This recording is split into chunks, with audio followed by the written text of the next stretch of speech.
Sydney, Australia. When Australia started pushing for a global inquiry into the origins of the coronavirus pandemic, no other countries were on board, and officials had no idea how it would work or how harshly China might react. Europe soon joined the effort anyway, moving to take up the idea with the World Health Organization later this month. And Australia, in its newfound role as global catalyst, has become both a major target of Chinese anger and the sudden leader of a push to bolster international institutions that the United States has abandoned under President Trump. We just want to know what happened so it doesn't happen again, Prime Minister Scott Morrison said on Friday, describing his conversations with other nations. Confronting a once-in-a-generation crisis, the world's middle powers are urgently trying to revive the old norms of can-do multilateralism. Countries in Europe and Asia are forging new bonds on issues like public health and trade, planning for a future built on what they see as the pandemic's biggest lessons, that the risks of China's authoritarian government can no longer be denied, and that the United States cannot be relied on to lead when it's struggling to keep people alive and working, and its foreign policy is increasingly America first. The middle power dynamic may last only as long as the virus. But if it continues, it could offer an alternative to the decrees and demands of the world's two superpowers.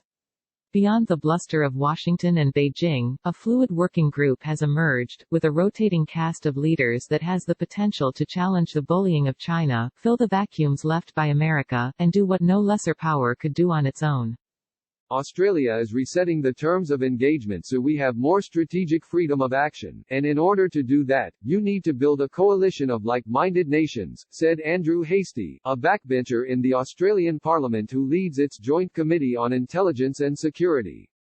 To act on the global stage as a middle power, you need to do it from a position of strength, that includes strength in numbers, Mr. Hastie said. Mr. Morrison has insisted that his call for a global inquiry is not directed at any one country, but all available evidence points to China as the birthplace of the pandemic, which means Australia could hardly have chosen a more sensitive subject for its leap onto the world stage. China's leaders have made clear that they see criticism of their initial response to the coronavirus, which included a cover-up that allowed the contagion to spread, as a threat to Communist Party rule. Even a fact-finding mission appears to be too much for China's leadership. The country's ambassador to Australia, Cheng Jingye, called the inquiry proposal, which China is expected to block at the WHO, a dangerous move that could lead to an economic boycott. If the mood is going from bad to worse, he said, people would think, why should we go to such a country that is not so friendly to China? The tourists may have second thoughts. He added that Chinese consumers might refuse to buy Australian wine and beef or to send their children to Australian universities. The economic pain, if actually meted out, could be severe. China is Australia's #1 export market, its largest source of international students and its most valuable market for tourism and agricultural products. On Sunday, the country's grain industry warned that China is threatening to place a hefty tariff on Australia's barley exports in what some members of parliament are describing as payback. Australian officials, however, are betting that China will remain a major customer, including for the coal and iron ore it needs to spring back to life post-pandemic. And they are convinced that the Australian public will tolerate some Chinese punishment if it means relying less on a country that, according to polls, it had already distrusted, a negative view that is widely shared in Western Europe.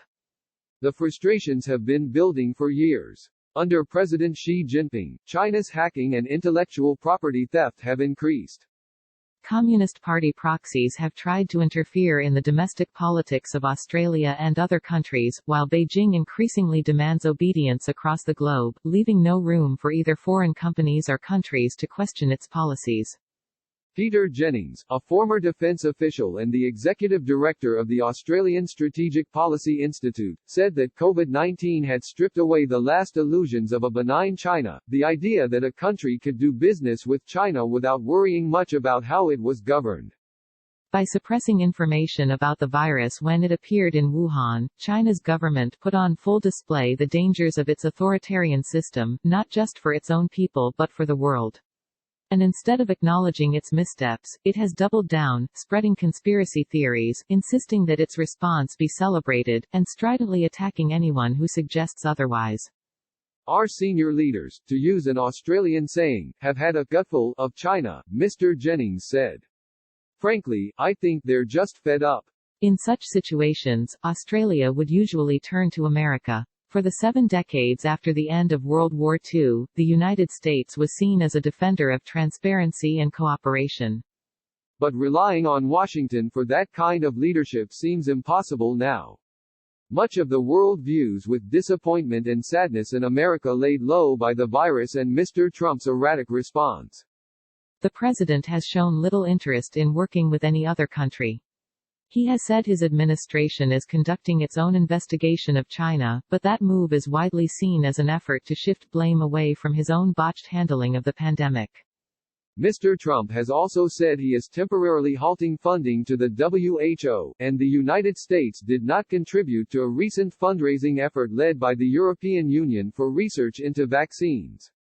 Further undermining U.S. credibility, Mr. Trump has floated outlandish treatments like disinfectants, while pushing an unsubstantiated theory that the virus originated in a Wuhan lab, a claim that Australian intelligence officials discounted as unlikely.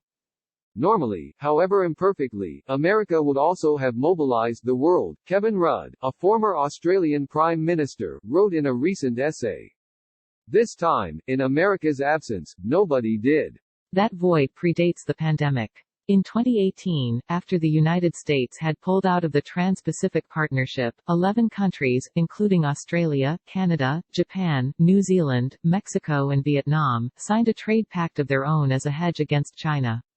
But COVID-19 has accelerated that interaction. Many middle-power countries have been swapping details of their responses, supporting shared solutions, like vaccines, and starting to look ahead.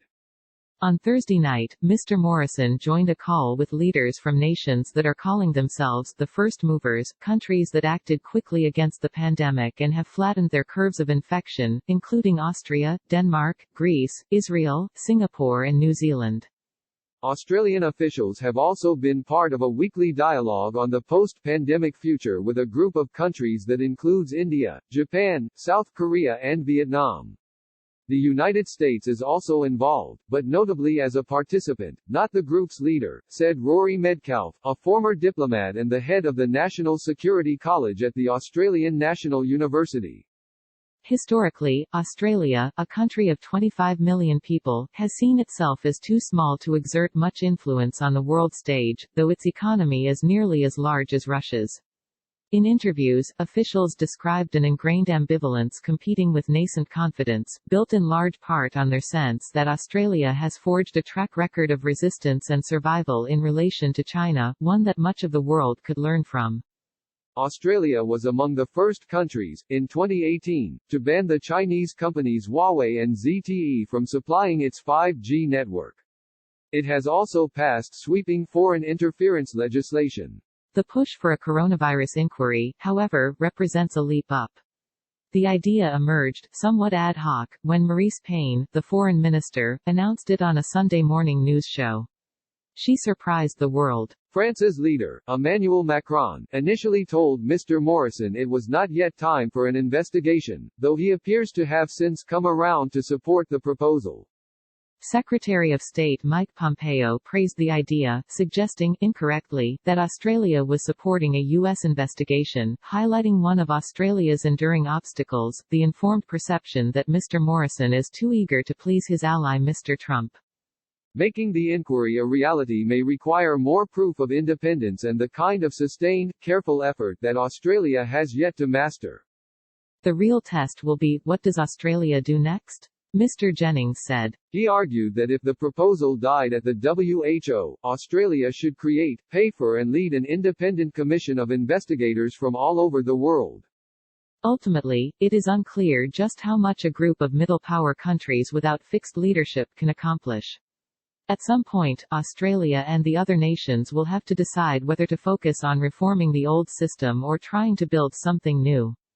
Skepticism already surrounds the WHO. It has been accused by many countries, including the United States and Japan, of being too trusting of the Chinese government and of ignoring early warning signs of the pandemic from Taiwan, which China barred from the organization.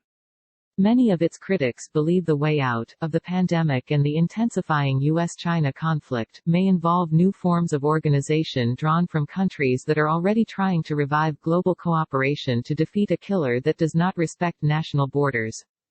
Concetta Fierravanti Wells, a federal lawmaker in Australia who has often been a tough critic of China, said the world needed to be bold and resist business as usual. For the rules-based international order to mean anything, it needs to be upheld, she said. If the world doesn't respond and act now, when will it ever act?